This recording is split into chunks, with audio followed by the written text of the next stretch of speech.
welcome. It is another Tuesday, and it is Q&A Tuesday. I am Brandon James, served as the family pastor at First Baptist Hendersonville, and today I have an incredible friend, an incredible man. His name is Jeremy Lee. Jeremy, welcome. I'm excited to have some conversation with you. Tell everyone a little bit about yourself, your family. I know you have great pride and joy in them. Tell us a little bit about them. Happy Tuesday, Brandon. Thanks for having me, sir. Absolutely. I have an amazing wife, Elizabeth. I have two sons, Campbell, 14 years old, Hudson, just turned 12 years old. Can't believe that. So I've got two teenagers in the house, and they're middle school. It's middle school. It's crazy. My wife and I run an organization called ministrytoparents.com. And we're just hunkered in quarantine, just like everybody else right now. Loving life. There you go. There you go. I love it.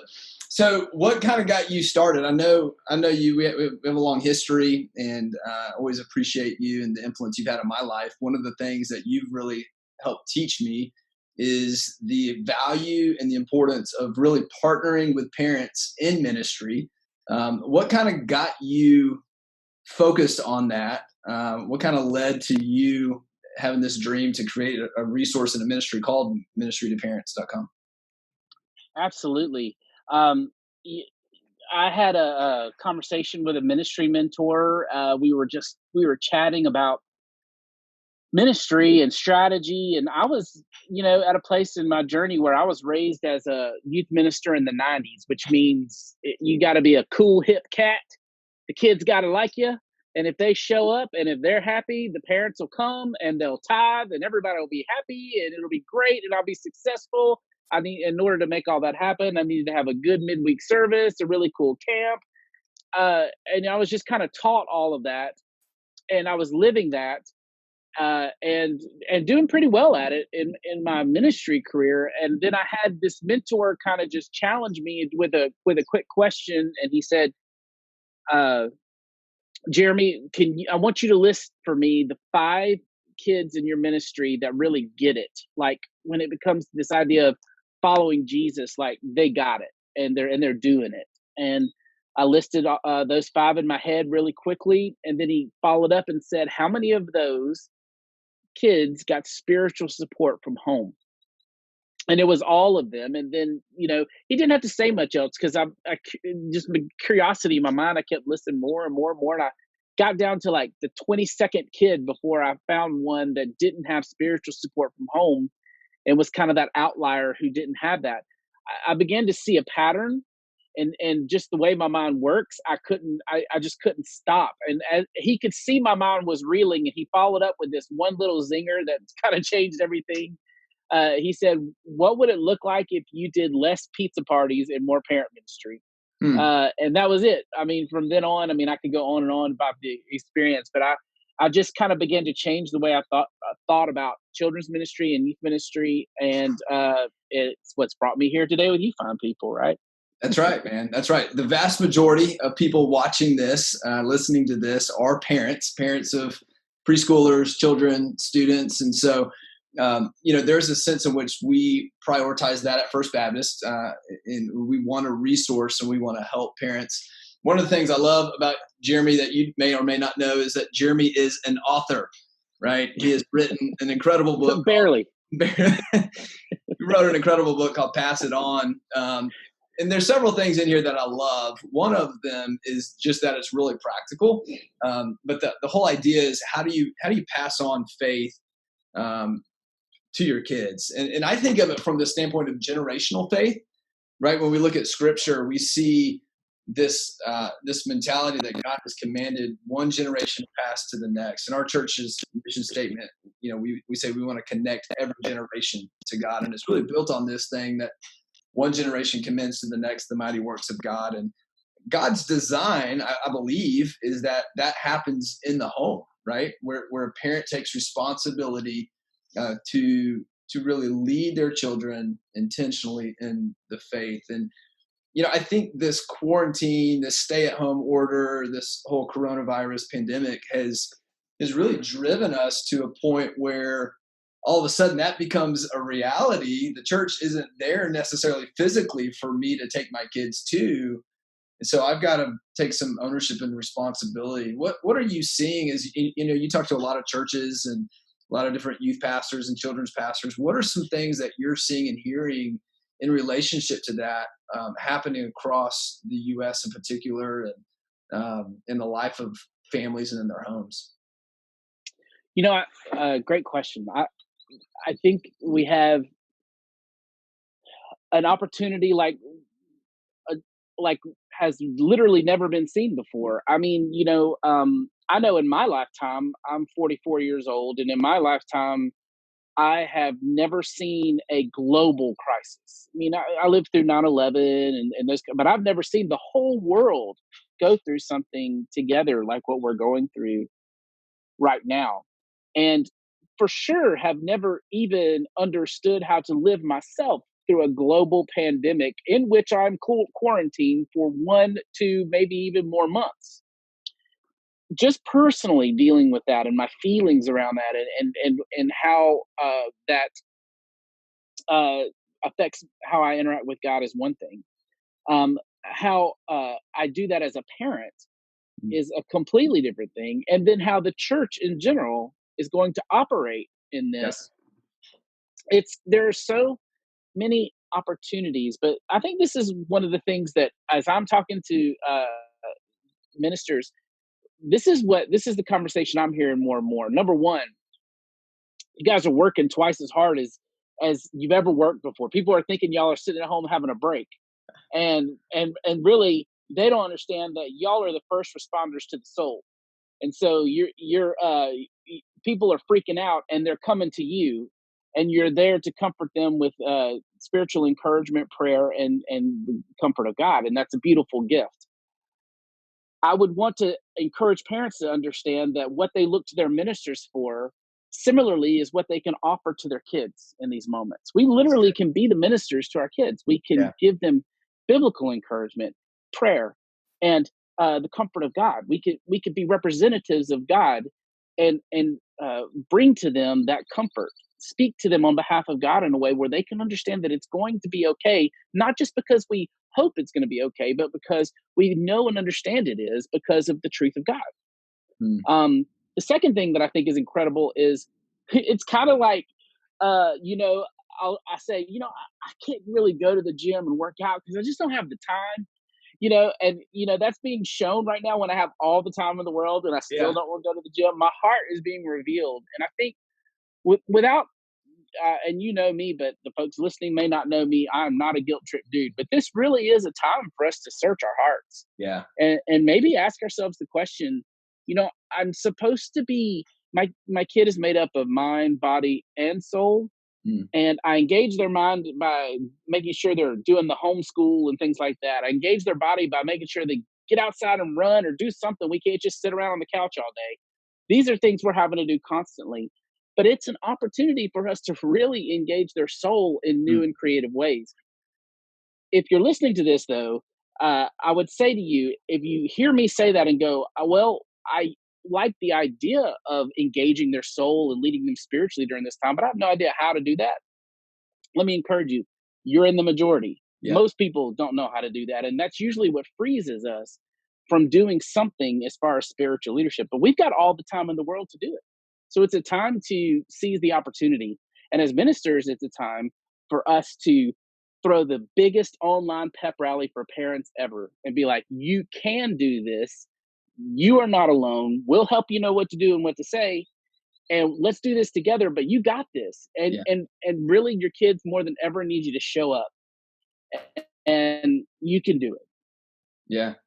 Man, that's so good. There really is a sense in which, you know, I was thinking about this morning, that when we're in a crisis, like there's a lot of difficulty with that. There's negative things that impact us, obviously, potential job impact, health impact, but even just the mental energy that it takes to really process through this. And so it's difficult, right? But at the same time, and there's some really positive things that have come out of this. And for me and our family, it's just been the sheer amount of time that we get to spend together. right? And the fact that the kids aren't at school, I'm working from home. And so the volume and the amount of time that we get to interact and create memories and moments together um, is really unlike any time in history. And so taking advantage of that, like you're talking about, looking at it from all three of those aspects, I think we're probably most comfortable with the physical and the mental, but the soul, how do we feed that? How do we fuel that? One of the things you talk about in your book, that first chapter, is just this idea of a legacy, and that, what does it mean for us as parents to leave a legacy with our children? And what is the legacy that we want to leave with them? Flesh that out a little bit. What would you say for parents as we're walking through this pandemic and we have this greater opportunity of influence because of time? How do we think through the legacy through which we're leaving as they walk through this process together? Sure. Well, I'll take you through where it kind of began rolling around in my heart, and that was on the day that my wife and I realized, you know what, it was when our boys were younger, and we were like, we need to have a will. Let's be responsible adults and get a will. And so we go to the lawyer, and never done this before, never even been to a lawyer before, thank goodness. And so, I'm rolling up in here, and the lawyer starts just asking all these questions, and you know, Mr. Lee, if your wife, if you die, and who do you want all your possessions to go to? Of course, I want them to go to my wife. Well, what if you and your wife die? Well, then we want them to go to our kids. Well, what if they just keep asking all these questions, and And they're horrible questions, right? Like, you don't want to think about yeah, it's miserable, and you're like, they're forcing you into your worst nightmares, and completely responsible thing to do. I highly promote it, but at the end of the day, it's no fun. Yeah. I got to the point where I was like, listen up, lady. I tell you what, rent a U-Haul and you come get it yourself if nobody's left. I'm running out of people. She just kept asking me. And after that, I began to kind of process it. And it made me think about, how much effort we put into thinking through an exchange of stuff Mm, as kind of our legacy, and how, if we all really think through it, we would want to leave more than stuff to our kids. Nothing wrong with leaving stuff, and nothing wrong with, but we want to leave more than that. yeah. And really, that got to me to the just got to my heart as a dad, and I really began to just lay and spill out this idea of a legacy. And as a man of faith, as a Christ follower, the most valuable thing I have to offer my kids is the truth of the gospel. Well, then I better be about the idea of leaving that legacy. That's what I want to leave to my kids. Yeah. And so the reason why I think a legacy mindset is important is because it's awkward. It's awkward to talk about these things with your kids. It's awkward to engage them spiritually. So much easier to talk about, well, maybe for some people, maybe not, like math homework, but I mean, at least that's concrete. At least I Right. can think through it. At least Google the answer. Some of these other things, when it comes to the spiritual stuff, a lot of us as parents, we're trying to figure out our own relationship with God, Yeah. much less try to help somebody else. And so, and we don't want to mess it up, and we feel all this pressure. I lead parent seminars sometimes, and I tell the parents, um, here's the good news and bad news. Here's the good news: you're the greatest spiritual influence in the life of your kids. Here's what might feel like bad news. That means their default setting of what they understand God to be will start with you and what Mm, you tell them about it. And I just see, I almost do that on purpose to get them to go bug eyed in the room, yeah. so that I can follow up and say, this is not something to be afraid of. This is something to rise to. It is a privilege. You are not alone. We're here with you. And we could not be doing any more important work. Mhm. One of my mentors, Dr. Ed Lamance in Arlington, Texas, such a great man. He's poured into my life so much. He taught me in a counseling session. He said, Jeremy, the Bible talks about our influence lasting 3 to 4 generations. Mm, He said, so what that means as a parent is that you're not just a parent. You are a spiritual patriarch, or if you're a lady, you're a matriarch for the next 3 to 4 generations. And what that means is that what you do today doesn't just impact your kids, it impacts your grandkids, your great grandkids, and your great great grandkids. Mm. So what you do today matters. Yeah. And that is a legacy mindset. And those are the kind of beliefs we're going to need to roll around in our heart to lead us to action, because beliefs fuel action. And the reason why we don't act on, we have all the time in the world during quarantine, but the reason why we're not engaging this piece of it, we're teaching them everything under the sun or trying to keep them busy. But the reason we don't want to engage this could potentially be because we haven't spent some time thinking about what we believe about the kind of legacy we want to leave. Don't we want to give our kids the things that matter the most? That's an obvious yes, but Yeah. now we got to work out how do we do that. Yeah, and I think that's where it gets difficult for parents. I know for me it does, even as a family pastor and a dad. And there's a sense in which the belief is there, right? And it's driving to action, but then there comes this blockade of what do I do, right? Like how does that flesh out? And so we want to help create resources and train and equip parents and things like that. One of the things that I love that you guys have done, and it's really in this Pass It On book and some of the stuff you offer for churches to help parents with, you call them rites of passage experiences. Some people look at them from a definition of milestones.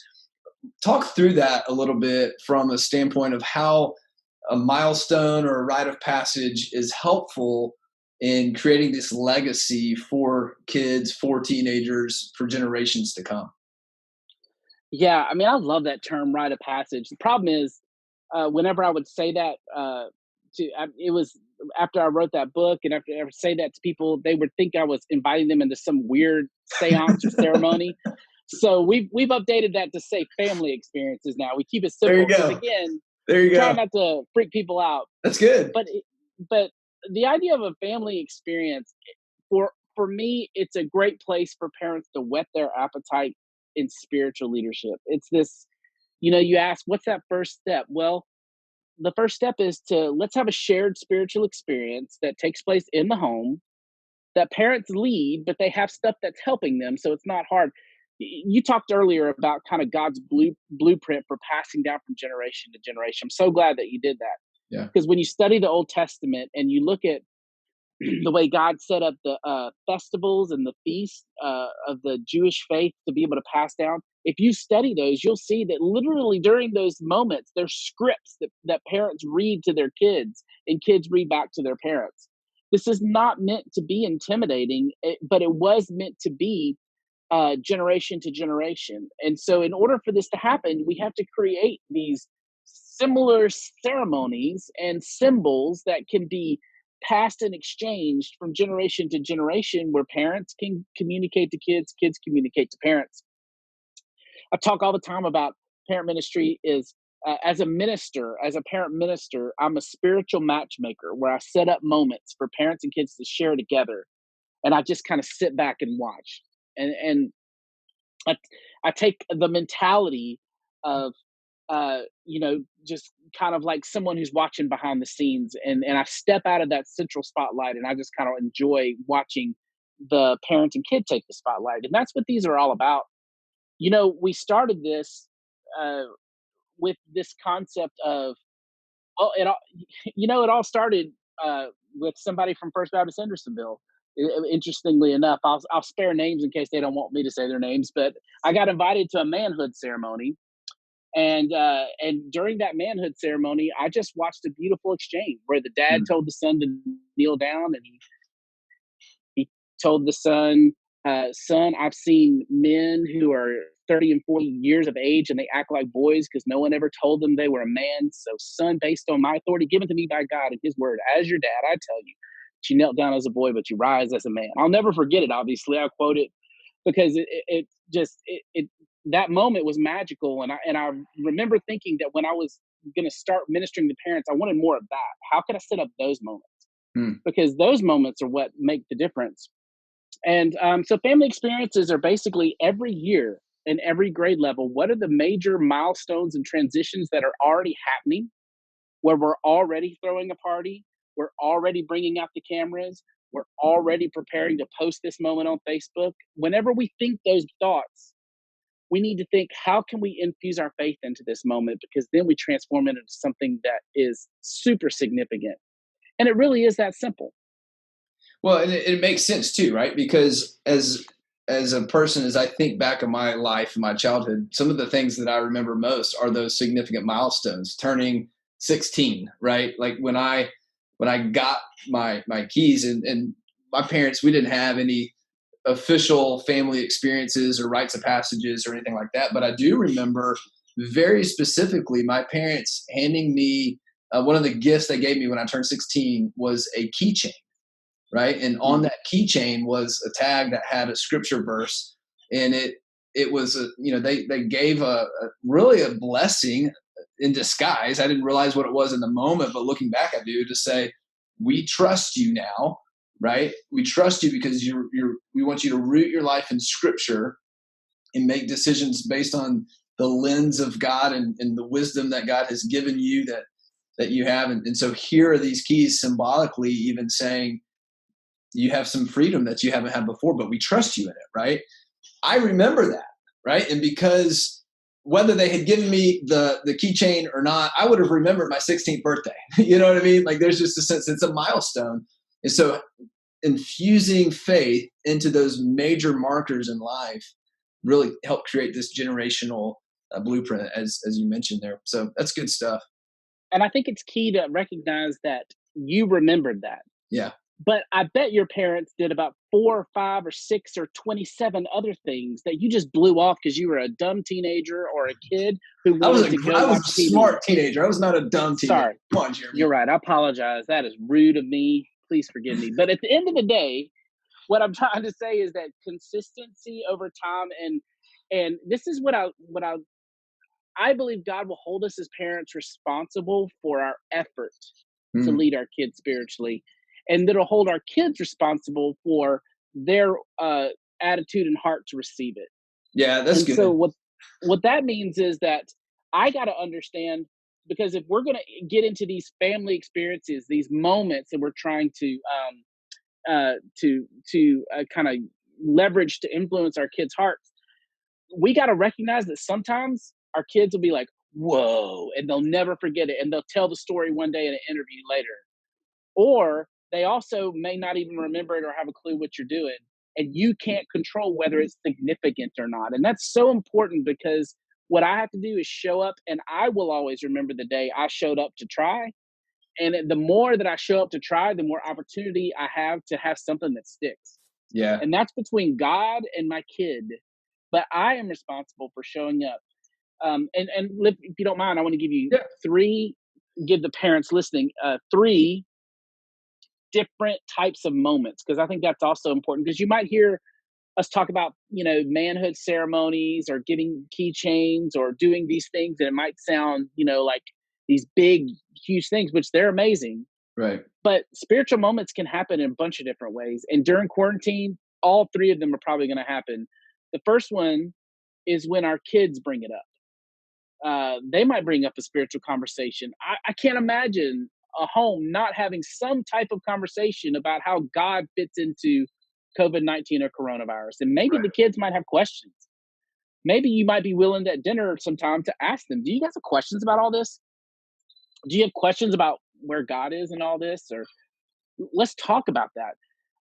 One of my co-author in the book and one of my heroes is Dr. Jim Burns, and one of Yeah. the things he loves to tell, one of the things he taught me was the percentage of kids' ability to connect with the faith is multiplied exponentially through home faith-based conversations at home, and it's as simple as that.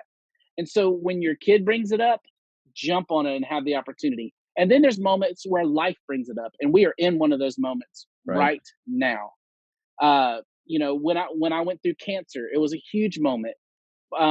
Just the other night, just last night, literally last night, our son said, "Dad, I want you to watch this TV show that I watched," and we had no idea that this TV, we thought it was just some dumb teenage show. We were like, whatever. My wife and I are watching it, and it's all about the father son moment. And I'm like sitting here crying tears, and I'm like, oh, he wanted me to see this because, oh, turn off the television. I ran upstairs, and and you know what? He was playing video games. He's like, Dad, what's your problem? And I'm sitting here hugging him because I'm all in my feelings over this show that he showed me, and Yeah. and he's like, Dad, I'm playing a game. Get away. But that kind of moment happened because either he brings it up or life brings it up. But what we're discussing, Brandon, it's important to make this separation, is these family experiences, those are intentional. This is where, as a parent, we intentionally bring it up. Yeah. And that's where there's some planning to it. There's some thought. You engage with resources that your church provides for you. And you are being a little more intentional and a little more thoughtful. You maybe doing a little more teaching. Maybe there's a little bit more presentation behind it. Those moments are some of the most powerful ones, but I have to always guard parents' hearts and say, just because you put a lot of effort into it doesn't mean you may put 5 gallons worth of effort and get 1 cup of gratitude. And it may frustrate you, but just know that the impact comes when God allows it to come, and your job is just to simply regularly show up. But that's why we like thinking about every year having at least one of those moments. Because if I've walked my sons through every one of these rites of passage. About to do my 6th grader, his rite of passage is next week. And but when we have kind of a process that we walk through with them, then we have a system that we show up regularly, and then God has more and more of an opportunity to let that stick in their heart, kind of like the keychain did for you. Yeah. I think sometimes when we do something and we put effort and energy to it and we don't get an instant return, it causes us, especially in the culture we live in right now, right, where it's instant gratification. We kind of just, oh, that didn't work, and we kind of throw it aside and never really take further steps with it. But so much of parenting and raising kids is doing a lot of invisible building block foundation, right, that at some point in the future comes to fruit. Like you go plant a seed in the ground, right? Well, you could get really frustrated. Well, I planted the seed. Where's the plant? Where's the flower? Well, that takes time, right? And there's certain steps that you have to take and build along the way before you see the fruit of your labors. And I think that's the way it is in parenting. And that's probably a little bit where faith comes in our parenting, to say, I'm just being faithful to be obedient, right? To be intentional, to invest strategically in the life of my child, and then trusting God to do a work in their heart so that they do respond to what they're being taught and molded and shaped by. And so I think that's a great encouragement for parents, is don't get frustrated, right? Don't lose hope when you have this great insight that you want to share with your kids. I mean, it happens to me all the time. I've got a 7-year-old and an 8-year-old, right? And I'm like, hey, let's talk about this spiritual thing. And they're like, Dad, can I just go play? Like, as soon as we're done talking through it, and it's like, did it not register? Did it not click? Don't you want to follow up on this? And I'm like, no, I planted seed and just let it sit, right? Let it soak. And I think that's an important thing for parents, especially in a time like this, where you just feel this pressure, right, with all this time to be doing something and to do it well. So, and we can't get stuck on performance. Right. And I love to tell parents, showing up is literally half the battle. Just show up. I mean, so many parents aren't physically present in the lives of the kid. Yeah. And so if you're physically present, you're winning. So many parents emotionally aren't present. Yeah. So if you even halfway are paying attention and are physically there, you're winning. Yeah. And with just a little bit of more effort and acknowledgement of that life is not just about us, and that there's a God out there, and his son came to save us, and this gospel truth, just a little bit of that mixed in, win, and win. And it's not talking about rocket science. And one of my, another thing I have to mention, Brandon, that is a kind of crippling thing for many parents, is they don't want to talk about spiritual things with their kids because they fear their kids asking a question about God or spiritual things that they don't know the answer to. And I'd like to just encourage the parents listening. I don't know is one of the most courageous answers any of us could. And you know what it does? It allows your kids the freedom to say for themselves, I don't know, and it's okay because I'm going to go to trusted places to find answers. Yeah. So what you do is when a kid asks you something that you don't know, you celebrate that moment and you say, guess what? We're going to learn together. I'll go help. I'll go find from a trusted source that we can trust the answer to that. I'll come back and share it with you, and we can learn together. And it invites a spiritual curiosity, which is so important to owning your faith. And so I just beg parents, don't let that freeze you as a deer in headlights. Just don't let that fear of that stop you. Move forward with courage. Yeah, that's so good. Let's switch directions somewhat a little bit. One of the things that has happened through this is the canceling of school, right? And one thing I noticed on social media and just conversations with families is there was almost a grieving process that happened more so than even just the students who were missing out on some key moments, but even for parents, there was a Yeah. sense of which, and I'm now missing my child's last middle school fill in the blank, right? Um, Yeah. Obviously, with graduates, that's a huge deal. So there's a lot of when I think of milestones, I think there are natural rhythms of milestones that just happen, and a lot of times that happens through the school, right, and through the progression of growing up. And so there's some milestones that are being missed because of what we're facing as a society. How how can parents process that? First and foremost, but then what are some ideas? What are some things that they can do with their child, with their teenager, to kind of create those milestones so that looking back, that child can say, hey, I missed this, but I got this. Does that make Yeah. sense? It makes all the sense in the world. I'm living it myself. My sixth grader started middle school this year, and one of the motivators he had was he saw his big brother. There were grades for there was a reward for straight A's if you get them all year long. He just blood, sweat, and tears worked so hard to get all those straight A's all year, and he was heading towards that big award, and now he'll never see the award ceremony. My eighth grader, his big year in basketball, he can't even tell you the hours he had trained to earn some really cool awards Yeah. for his team, and never is going to get to go to the award ceremony. So yeah, they're grieving that, and so that's very much in our lives. And yes, I'm grieving that as a dad because I wanted to enjoy those moments with my kids, and For I'm not sure. going to get them back. Life's going to keep going. I'm not going to get them back. They're not going to go retro do those things.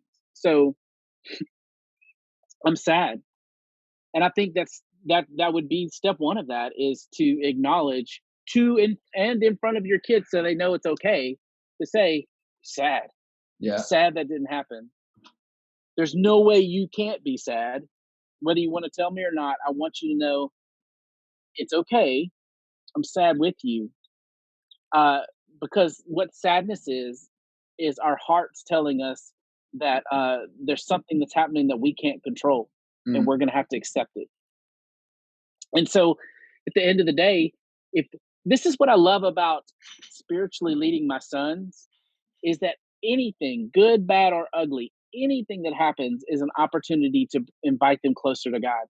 I mean, if you begin to think about how you can infuse faith into everyday life, it really is a part of every single thing that happens. I think this might be why in Deuteronomy 6 it talked about that as you go mentality of as you right. walk along the road, as you lie down, that whole thing. I think that idea is present even in this moment where we can say, I'm sad. And as I go through life, things like this will be happening constantly. So let's talk about what do we do with sadness as a Christ follower? What does that mean? Mm, Well, that means I grieve and I feel whatever I need to feel. And then I ask God to heal that in me. Uh, so this is emotional and spiritual stuff. But I love what you're saying, Brandon, because I think ceremonies and awards and milestones are just they are easily recreated and not perfectly like what everything else. But I know in our home, our son, we're giving the straight A award. the money that we promised, we said we'll give you some money as a reward. That money's happening, buddy. Yeah. And we're giving them that moment. Same kind of thing happening with my older son. We're trying, and you know what? It's a freedom to be creative. Mm. But this is what I'll tell people. I'll tell parents. Those things, all they need to do is to be acknowledged. It doesn't have to be over the top. It's good. I would actually resist going over the top. Just acknowledge that this was a loss, but hey, in our family, this still is going to happen. Corona doesn't stop it in this house. Yeah. And one of my favorite moments in this whole thing was all the coronavirus is breaking out, but then all the storms happen in our area. Mm-hmm. You've had storms as well, and our power goes out. And our boys are like, there's just a lot of stress going on, and then all your power goes out.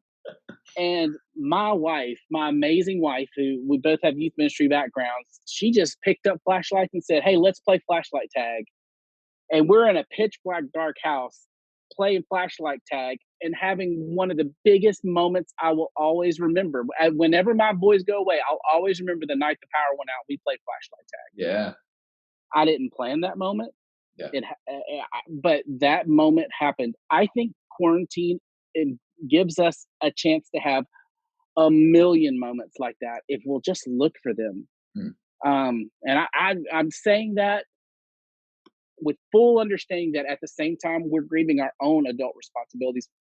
One of my friends texted me this, and it's been kind of my theme throughout this quarantine, as he said, and I think he got it from a meme somewhere. I don't think it's original to him, but he basically said, what parents will remember from this is, how am I going to get toilet paper? Or how am I going, it feels like a war zone at the grocery store. I don't know how I'm going to get paid. How are we going to survive this? What kids will remember from quarantine is, we had more family meals. My parents were home. We played a bunch of fun games. This was amazing to be as a family. That probably, and you know what? That's a little bit not true, because kids will bring stress from this too. But at the same time, that opportunity is present, just like you were saying earlier. It is a gift. Yeah. That is offered to us in this, because we are given more time. Yeah. So amidst all the stress, grief, and pain, we can still look for that. Yeah. And that's so good.